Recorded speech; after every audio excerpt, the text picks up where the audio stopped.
Riaktivizojnë protestat e nxënësve të shkollave të mesme, tani edhe me përkrahjen e studentëve.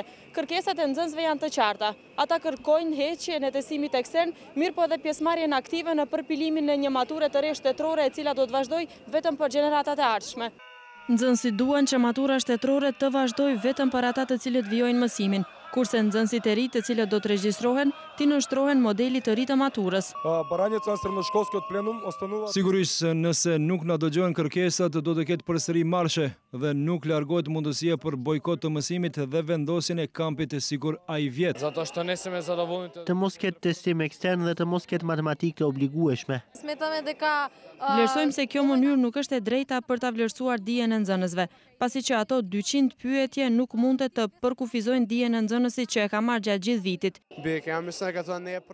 Patjetër duhet të zgjidhet kjo punë në favorin ton, pasi që është koha që diçka të shkojë mirë në këtë shtet. Nuk tërhiqemi, do të shkojmë deri në fund, vetëm fitorja zgjidhje. Marshin protestuese përkrahën edhe aktivistë të sektorit civil, politikanë të pavarur dhe profesor. Këto kërkesa që ju parashtroni e tregojnë në thelbin e vërtetë për ata pas vetes nuk sjellin diçka që quhet zotëri profit.